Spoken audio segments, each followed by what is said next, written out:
Ok. Pues ya estamos en otro capítulo de Conversando con y seguimos en la parte 2 de Conversando con las emociones. Soy Adriana Villalpando. Adriana Salmerón. Fabio Alejo. Gracias por seguirnos.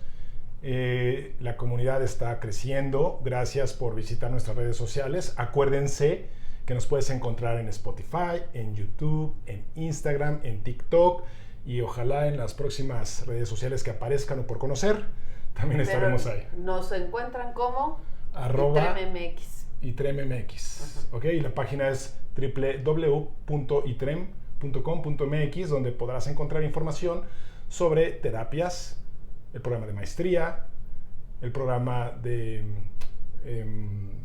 los cursos y talleres. De talleres, diplomados, ¿ok?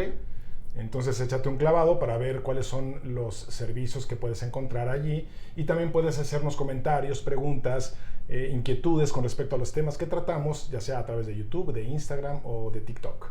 Bueno, vamos a empezar entonces con ¿qué es esto de gestión emocional? Que fue lo que dijimos que íbamos a continuar en esta segunda parte de Conversando con las emociones. Entonces, ¿qué vamos a ver hoy? Vamos a ver 5 cosas sobre qué es la gestión emocional. Entonces, lo primero sería la conciencia emocional, cómo elegir mi conducta ante una emoción, la modulación emocional, que quiere decir cómo me regulo emocionalmente, la reevaluación de lo que pienso, de mis contenidos, y por último, cómo formar un nuevo hábito para afrontar de mejor manera. Entonces, pues siendo esto lo que vamos a empezar, empecemos por el principio. Ok, la conciencia emocional. ¿Qué es esto de conciencia emocional? Porque lo que hemos visto es que de repente tenemos esta validación automática en la relación emoción-conducta. ¿Sí? Es decir, que si lo siento, lo tengo que hacer. O sea, que si estoy enojado, tengo que atacar. Si tengo miedo, tengo que huir. Si estoy ansioso, tengo que pensar o sobrepensar mucho las cosas porque algo malo va a pasar. Y justamente la conciencia emocional es como esta alerta de humos que veíamos, que hablábamos metafóricamente, cuando la alerta dice hay un problema, ¿ok? ¿Y qué tengo que hacer cuando hay un problema? Que si la alerta de humo suena todos los días, todo el tiempo, ¿qué harían? Pues estar haciendo cosas a lo loco todo el día. Y la idea es que te des cuenta que la emoción es una alerta de humos y que muchas veces esa emoción puede, o sea, la experiencia es real, pero el contenido suele estar exagerado, suele estar sobredimensionado o a lo mejor simplemente inventado, pero la emoción, la alerta de humos sí es real. Y es ahí donde tenemos que tener conciencia emocional. ¿Qué es esto de conciencia emocional? Uno, desde saber qué se siente la emoción, que era lo que platicábamos en el anterior episodio, de tener conciencia de la emoción y qué emoción es, qué se siente y qué emoción es, para saber que, sí, es alerta de humos de los que hablaba Fabio. No, y además salir de este tema de estoy bien, estoy mal, y qué significa estar bien o qué significa estar mal, o estoy bajoneado, o estoy, ni siquiera le sabemos poner nombre a la emoción, solo sabemos que o nos estamos sintiendo muy bien o estamos sintiendo pésimo, pero uno reconocer cómo se siente y qué tipo de emociones, ¿no? Desafortunadamente no tenemos esta educación y saber reconocer cuál es la diferencia entre estar molesto o estar sumamente enojado, ¿no? Tenemos un repertorio y un vocabulario de emociones muy básico, ¿no? Y uno es reconocer, ponerle nombre y saber cómo se siente eso en el cuerpo en una primera parte, ¿no? Y darme cuenta que existe.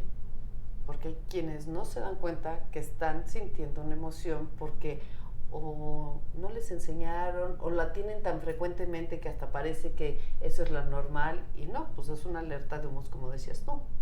En esta conciencia emocional no solamente está el reconocer qué emoción estás experimentando, cómo se siente físicamente la ansiedad, reconocer si a ti, por ejemplo, te da mucho por los músculos, se te tensan los músculos, o a lo mejor sudas de más, o te empieza a temblar el bigote, ¿no? O te duele la cabeza, taquicardia, ¿no?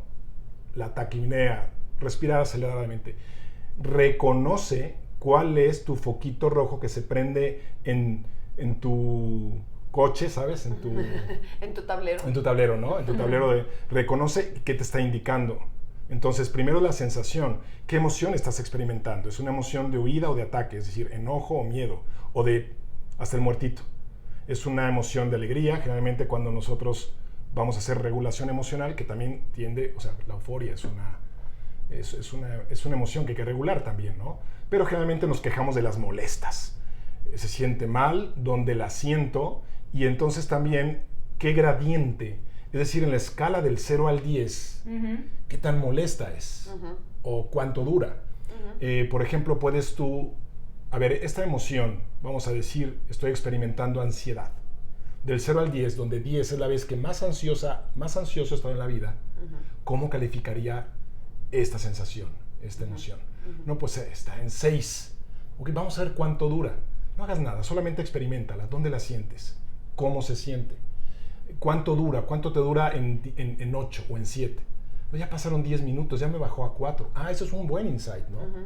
Darte cuenta cómo va cambiando la emoción solamente por aceptarla y reconocerla. Y que es una de las cosas además saludables, porque si yo tengo una emoción que dura mucho tiempo, ojo, mucho ojo, estamos en problemas.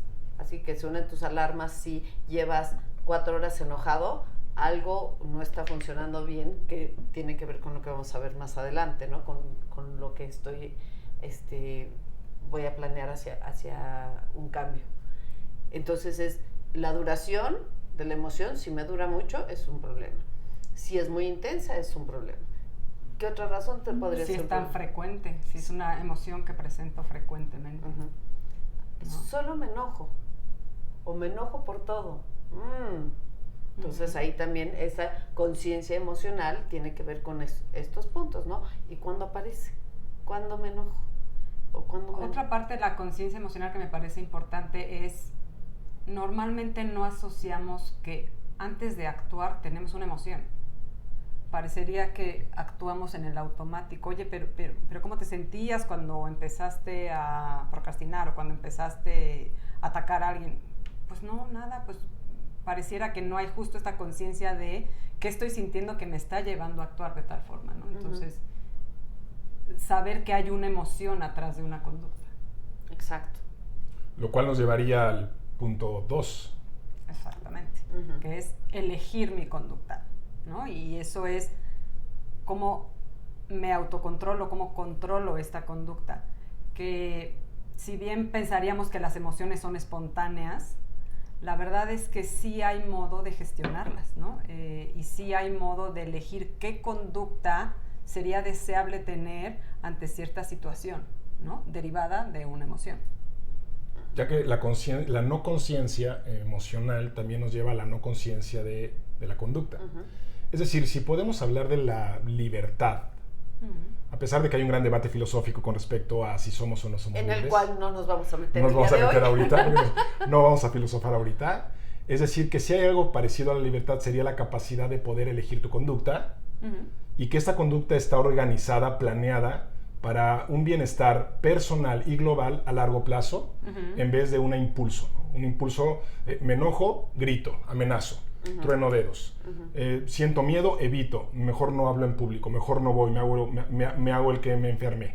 Y la conducta entonces, que está ligada a la emoción de forma automática, generalmente nos lleva a mantener bucles, ¿no?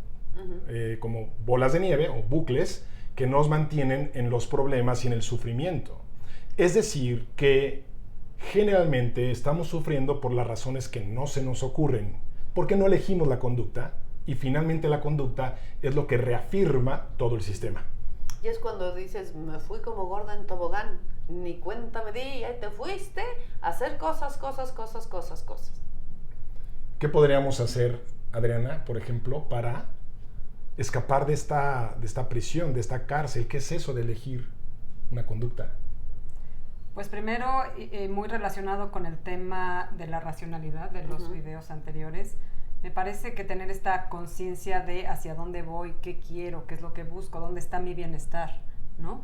Y en función de eso empezar a reconocer las emociones que sin duda son las que van a orientar mi comportamiento y entonces evaluar si ese comportamiento me está acercando o me está alejando de los objetivos o de mis valores, pues para que pueda yo entonces elegir qué es lo que quiero hacer y hacia dónde voy. Sí, y el tema de consecuencias, ¿no? Como que muchas veces cuando tengo una emoción y no elijo mi conducta, es porque tampoco me estoy dando cuenta de las consecuencias que puede haber. Entonces, si le echo un poquito de coco y digo, no, si mato a mis hijos no se va a ver bien, puede que termine en la cárcel.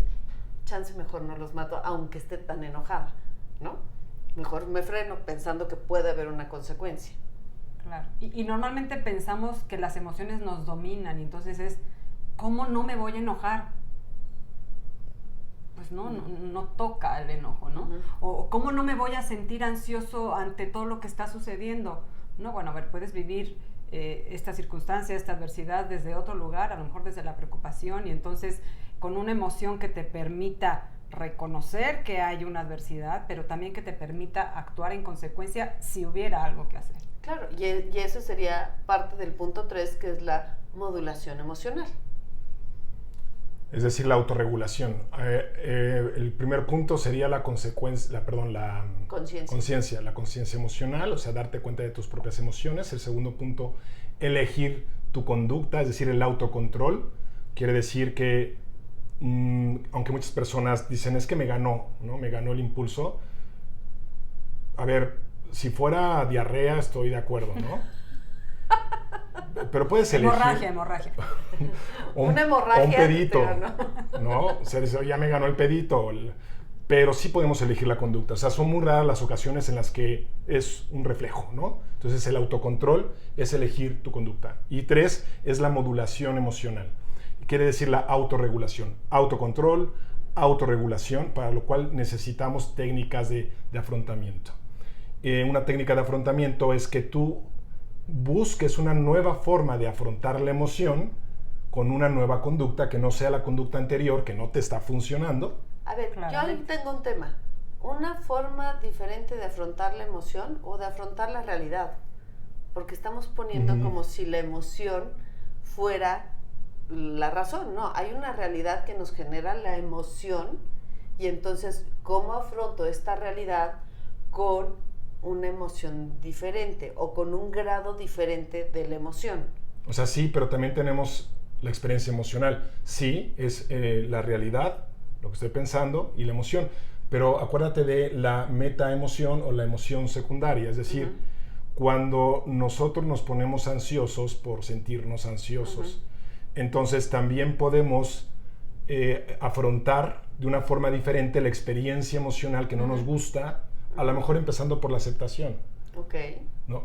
O sea, es una experiencia en lo que pasa, con lo que percibo, con lo que experimento como emoción, con lo que hago y posteriormente cómo vuelvo a empezar evaluando lo que siento como algo malo que no debería de sentir y lo que hice como algo malo porque soy un estúpido que pues, hice lo peor que tenía que hacer, gritar, ¿no? Ya la cagué. Entonces, en ese sentido sería la técnica de afrontamiento es cómo afrontar el acontecimiento, cómo afrontar la cognición, cómo afrontar la experiencia emocional de una forma diferente a como siempre lo hago. Exacto, porque no me ha salido bien. Porque no me ha salido y no me... Sería no como... sirve. No sirve, sería como estar cavando en un desierto queriendo sacar agua cuando ya te dijeron todos los geólogos que ahí no va a haber agua. Y tú quieres seguir cavando esperando un resultado diferente haciendo lo mismo. Sí, cuando dices esta parte de la aceptación es, a ver, sí suelo ponerme muy ansioso, ¿no? Sí suelo molestarme frecuentemente. Y como dices, esta parte primero de aceptar y parte del aceptar es tolerar esa incomodidad que una emoción, ¿cómo se puede sentir una emoción, no? No es cómodo sentirse ansioso, se siente no muy es mal. cómodo sentirse enojado, ¿no? Y como dices, primero es aceptarlo para entonces poder enfrentarlo desde otro lugar. Okay.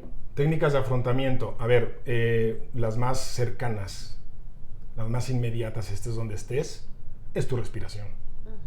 Porque no puedes estar en un lugar y, ay, se me olvidó mi respiración en mi casa. Pues no. Entonces, lo que tienes en todos lados, estés en el metro, estés en un túnel, estés de vacaciones, estés en una situación en la cual no puedas escapar, tienes tu respiración. ¿Y qué haces con la respiración? Cuando estás en el hoyo, exacto. Pues no estás respirando muy rápido. ¿Y entonces qué tendrías que hacer como técnica? Pues ser consciente de que estás respirando rápido, que eso está generando parestesias, por ejemplo, que es muy común la parestesia, el adormecimiento. Entonces, a ver, me estoy adormeciendo, es que me va a dar un ataque al corazón. No, es que está respirando rápido, espera. ¿Okay? Entonces empieza a respirar más lento. Una técnica sería respirar en una bolsa, por ejemplo, para estabilizarte, y un ratito nada más, ¿no? O respirar lento y ser consciente de tu respiración. Hay que entrenar la respiración, porque sí o sí la respiración es lo más cercano que tienes para bajar los niveles de cortisol y de adrenalina en tu sangre, ya que cuando tú respiras, entra oxígeno, llega oxígeno a la sangre, va hasta el último, la última célula de tu cuerpo, y tu célula lo agradece el oxígeno más que el cortisol. Entonces respirar es la opción, pero la gente dice, es que no tengo tiempo de respirar. No, es que sí estoy respirando. Mira cómo sí respiro. Ok, ¿qué tal que empezamos por hacer una respiración profunda de inhala, inhala, inhala y exhala? Y ahora me doy cuenta cómo voy respirando y empezarlo a hacer más lento. Porque si me doy cuenta cómo estoy respirando, pues sí, no. Si estoy respirando muy rápido, voy a seguir respirando muy rápido, pero en el momento que doy una instrucción como, a ver, respira hondo, y es más, aguanta el aire 2 segundos y exhala. Y ahora sí, date cuenta cómo estás respirando. Y empieza a bajar. Sí, y esto responde a justo la desactivación del sistema nervioso autónomo, ¿no? Que es el que se activa cuando una emoción se presenta, ¿no? Entonces, es algo que sí o sí te va a funcionar, al menos, si no está cambiando la emoción en contenido, al menos en esta parte de la regulación y de la intensidad, sí nos va a ayudar. ¿Cuántas técnicas de afrontamiento hay? Porque, a ver, está la respiración, pero sabemos que hay más. Y de hecho podemos hacer todo un programa de atención plena. Atención plena, o atención a lo que estoy pensando, o ver desde afuera lo que está pasando. O sea, puede haber muchas. De a ver, salte tantito y observe lo que está pasando, si se merece esa emoción o no tanto, ¿no? Entonces puede haber muchas técnicas de afrontamiento. Tal vez la más fácil y rápida es la respiración, ciertamente. O depende de la emoción. Hay veces que, por ejemplo, ante el enojo, a una activación muy fuerte donde el impulso me lleva a atacar, a golpear o algo, probablemente ahí la técnica de afrontamiento sea, pues me hago un lado, salgo, puedo respirar allá afuera, pero al menos me salgo de este escenario que está siendo tan aversivo. Eso es muy buena idea, y dependiendo del nivel, ¿no? Porque a lo mejor tienes una emoción, te sientes un poquito ansiosa, un poquito leve, ¿no? Y dices, bueno, ahorita a lo mejor me ayuda a respirar, pero también escuchar una rolita que me gusta, ¿okay? Es una técnica de afrontamiento. En un ataque de pánico es esperar a que pase. El grounding, que algunos lo usan, que es como conectar con diferentes estereoceptores, el gusto, tacto. Pero las técnicas de afrontamiento tienen que ir... El hielo. Tienen que ir relacionadas con el nivel de activación. ¿Sí? Se amerita una cosa o amerita la otra. Entonces, la distracción puede ser, o sea, salirte a caminar, respirar, salirte del evento aversivo, del entorno que te activador, salirte de ahí. Eso es una técnica de afrontamiento también. O no necesariamente salirme físicamente, si no está tan grave la emoción, y salirme y decir, salirme en observación. O sea, en lugar de ser parte de lo que está pasando, me quedo yo y observo lo que está pasando. Esa es otra técnica, que a lo mejor no te puedes salir de la sala de juntas de tu trabajo, y entonces es, a ver, échate tú tantito para atrás y observa qué está pasando para ver si es cierto que es necesaria toda esa emoción, o puedes, ya que los viste, decir, no, nos vamos a poner muy mal todos, nos vamos a agarrar a servilletazos todos, no es buena idea, y paramos, ¿no? O por lo menos regulamos. no la dejamos crecer, que ese tampoco O nos sirve. hacemos una pausa, ¿no? Hay veces que vale la pena a lo mejor cortar y decir, oye, continuamos con esto mañana porque no lo estoy sabiendo manejar, ¿no? Ese es otro. Sí. Hay entonces varias técnicas que, dependiendo la patología, dependiendo el estresor, si hay un trastorno, se usan unas y no otras. Por ejemplo, en la depresión, hablamos que en la depresión una técnica que algunos podrían usar que sería algo contraindicado sería la relajación progresiva, ¿no? Por ejemplo, que es una técnica de afrontamiento que no aplica en la depresión, pero sí aplica en la ansiedad. Exacto. ¿No? Porque pues, cuando se desactiva con la relajación progresiva, pues ya uno ya está desactivado, desactivarte más, pues está cañón.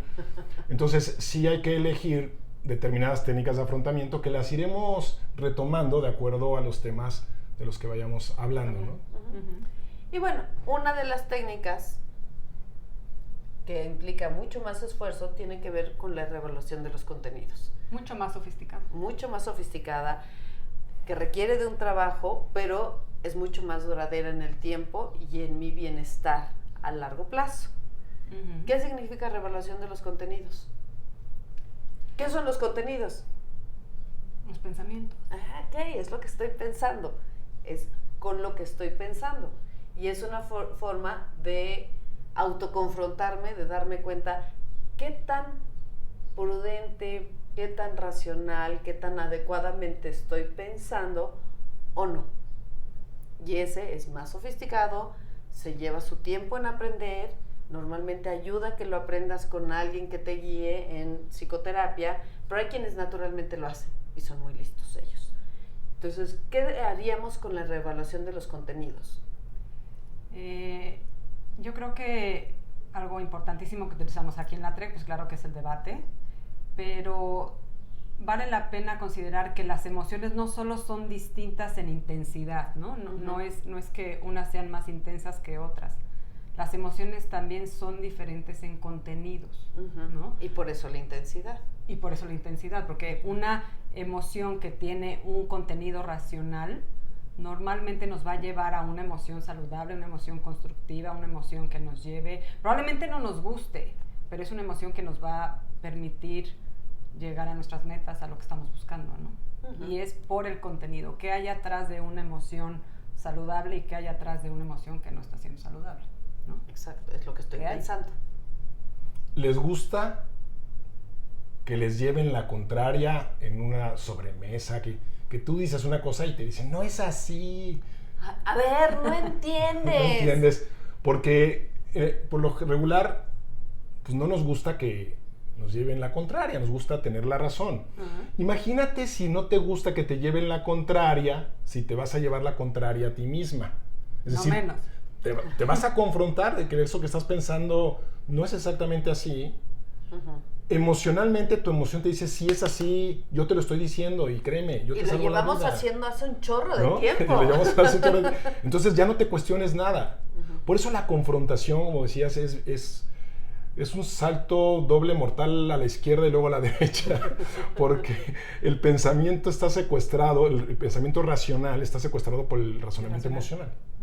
Te dice, güey, vete de aquí, güey, no hables. Ya se dieron cuenta que estás ansiosa, trágame tierra, vete, haz como que te salió una llamada telefónica y te sales. Entonces la emoción te está rescatando, ¿ok?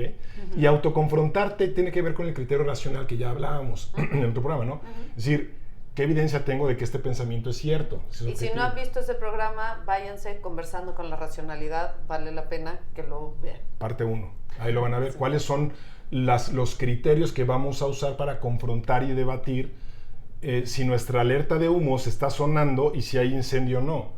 Que lo puedes ver, a ver, está sonando la alerta de humo, ya viste el baño, la cocina, no hay nada, ¿no? Pues debe de ser una falsa alarma, ¿no? Pero no, la gente no hace eso, sale corriendo como gallina sin cabeza. Exacto. Claro. Y cuando no toca. Entonces la autoconfrontación, el debate es justamente estas preguntas: ¿qué evidencia tengo de que esto es cierto? ¿Habrá una explicación alternativa? ¿Qué porcentaje de realidad tiene esto? A lo mejor es muy pequeñita que ni siquiera vale la pena considerarla. Esa es una autoconfrontación. Creo que también ¿Es lógico esto que estoy sintiendo? ¿Es adecuado para esta situación? ¿O se sale de todo contexto, no? ¿Es útil? ¿Me está sirviendo reaccionar de este modo? o no, me está acercando justo a mis objetivos o no. Si no, no es fácil confrontarnos, y sobre todo cuando hemos venido teniendo este tipo de emociones y conductas tan frecuentemente, ¿no? Es como, ¿cómo no me voy a enojar? Pues no es el único modo de enfrentarnos, ¿no? Pues hay que empezar a trabajar en la autoconfrontación. Lo hacen los científicos, es una postura científica. Entonces los científicos ponen, y así nació Internet, creo, no sé si me equivoqué, pero para esta confrontación entre científicos de Japón con los de Massachusetts, oye, tengo esta teoría, a ver, vean a ver si no está chafa, ¿no? Uh-huh. Y a los científicos les gusta las confrontaciones porque aprenden a que algo funcione y no, yo tengo la idea de que esta nave va a llegar a Marte porque digo yo que va a llegar a Marte, ¿no? Pues no, o sea, hay que... Aunque he hecho 35 experimentos y no ha llegado a Marte, pero estoy seguro que va a llegar a Marte. Que eso es como pensamos, ¿no? Es esta parte de cómo repito y repito y repito, aunque mi resultado no sea el más adecuado, el más saludable, me sigo enojando, o me sigo angustiando, o me sigo deprimiendo, o me sigue dando pánico ciertas cosas, sin darme cuenta que lo puedo cambiar de, ¿en serio? ¿Por qué le tengo el pánico a los tiburones si vivo en los Altos de Jalisco? O estoy nadando en las lagunas de Zempoala. Sí, donde no hay tiburones. Entonces, no importa, pero me lo he estado repitiendo, como idea de, porque yo dije que esta nave sí iba a llegar a Marte, y nunca llega a Marte. Y lo sigues repitiendo, y nunca llega a Marte. Uh-huh. Termina siendo fallando a lo que tú quieres llegar. Y hay veces que los contenidos ni siquiera son propios, ¿no? Hay veces que los adoptamos de algún otro lado y entonces los vivimos como sí, o sea, es lo uh-huh. que toca, ¿no? Uh-huh. Hay emociones socialmente muy validadas, ¿no? Como el enojo, hay que enojarnos, hay que reclamar, hay uh-huh. que exigir los derechos. ¿Cómo no? ¿Cómo te vas a quedar callado? Eso actuar de otro modo que no sea con enojo, o sea, por ejemplo. Sí puedes hacer que se respeten tus derechos, pero no enojado. Exacto, no es que te tengan que atropellar. No, de eso no se trata. Es cómo puedo yo sí lograr ese objetivo con el menor desgaste mío, ¿no? Que ya veamos. Físico y emocional. Y entonces, si quiero hacer eso, pues hay que hacer hábitos nuevos. Que es como también lo más complicado, porque a la vez te sale una vez y dices, ya me salió, y entonces ya soy racional. Yeah. Eso quisiéramos. Uy, sí. Pero no. No, y justo lo que decías, llevamos muchos años repitiendo el mismo patrón, el mismo modo de reaccionar, el mismo modo de responder impulsivamente, que empezar a cambiar y formar un hábito nuevo de respuesta ante la adversidad, pues cuesta trabajo. Uh-huh. ¿No? Se necesita autodeterminación, es decir, estar determinado a hacerlo, convencido y decidir hacerlo. Uh-huh. Y la autoinstrucción, que tiene que ver con la conciencia emocional, la autoinstrucción es decir, toca darme instrucciones de paso número 1, paso número 2, paso número 3. Uh-huh. Y esas instrucciones es tu mejor aliado. Es tu mejor aliado para poder tener aquí a tu tutor, que eres tú, tu yo racional frente al yo emocional, donde te conviene actuar de una forma coherente con tus objetivos a largo plazo. Esa uh-huh. es la autoinstrucción. Uh-huh. Y como vemos, todo aquí, este podcast, bueno, este de hoy ha sido todo en auto. Sí, pero no en automático. No en automático, exacto, muy bien. Autocontrol, autorregulación, autoconfrontación, autodeterminación, autoinstrucción. ¿Qué es esto? ¿Por qué auto? Porque soy el único responsable de mí. Exacto. Solo yo, que soy responsable de mí, puedo generar mi gestión emocional. Nadie puede gestionar mi emoción. Soy el único responsable de ella. Uh-huh. A no ser que fueras niño. Pero tienes un nivel de aprendizaje y se esperan ciertas cosas conforme se va desarrollando el cerebrito, cosas que sí pueden hacer, pero un chavo de 17, 18 años debe tener tiene capacidad para tener una buena gestión emocional. Y la gestión emocional en los niños, pues dependiendo de la edad es lo que se espera. Ya hablaremos sobre los niños y las emociones próximamente.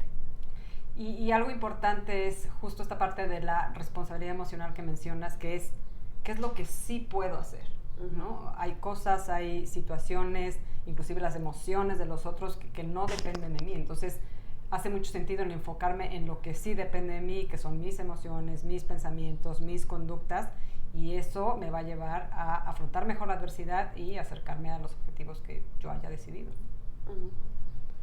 Entonces, la gestión emocional, que tiene que ver con los puntos consecuencia, otra vez.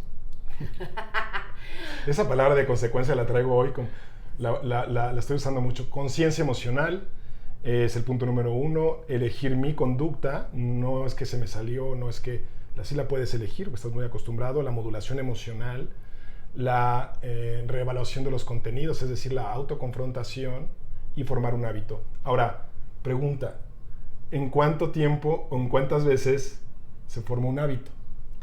Conductualmente dicen que necesitas por lo menos 21 días de hacerlo diario. Pero hay otras cosas que dicen que tiene que ver con tu experiencia emocional. Esto se puede reducir o se puede alargar.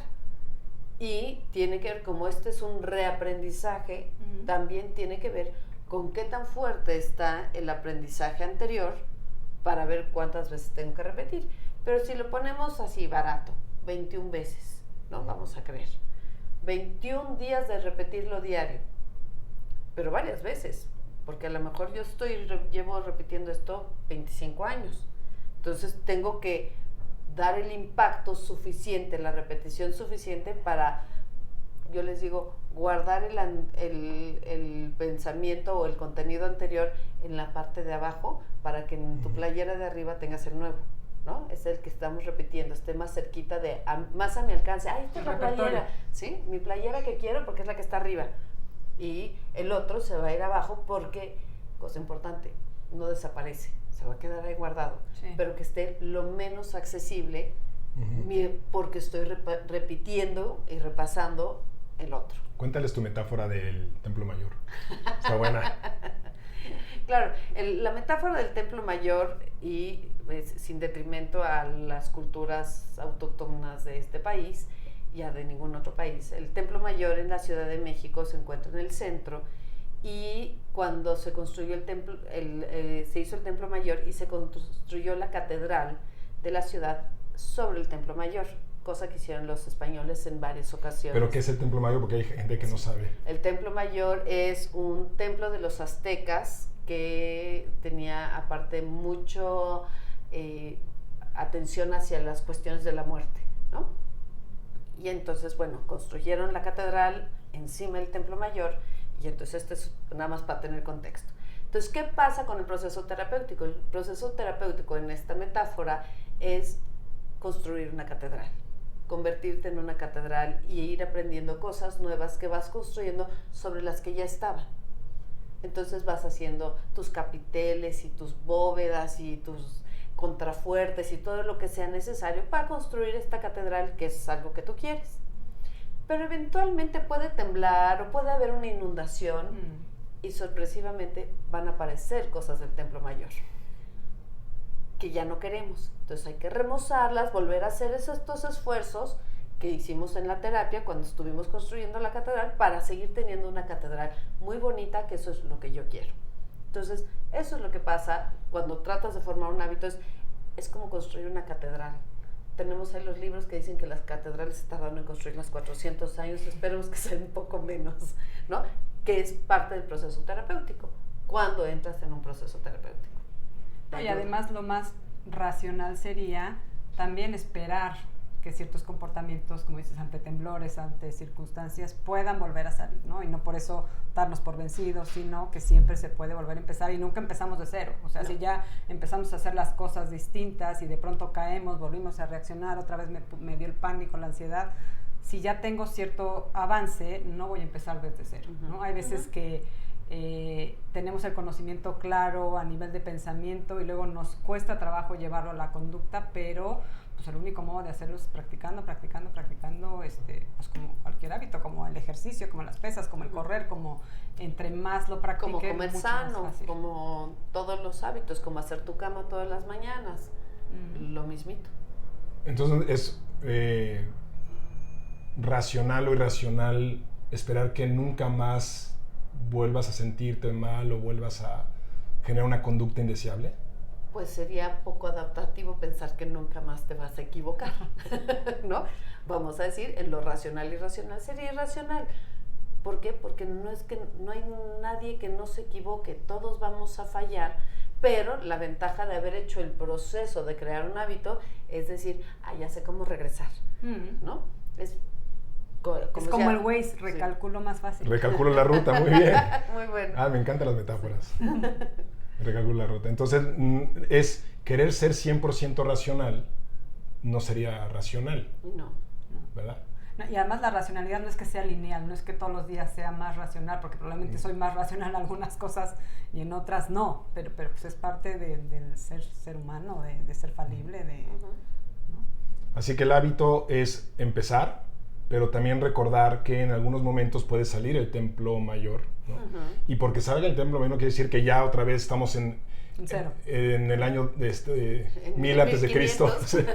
No, o sea, solamente que hay veces cuando tenemos hambre, cuando tenemos una pérdida, cuando hay una situación contextual como una pérdida de trabajo o algo así, es natural que estés ansioso y que pueda surgir la conducta vieja. Esos son los temblores o las inundaciones. Exactamente.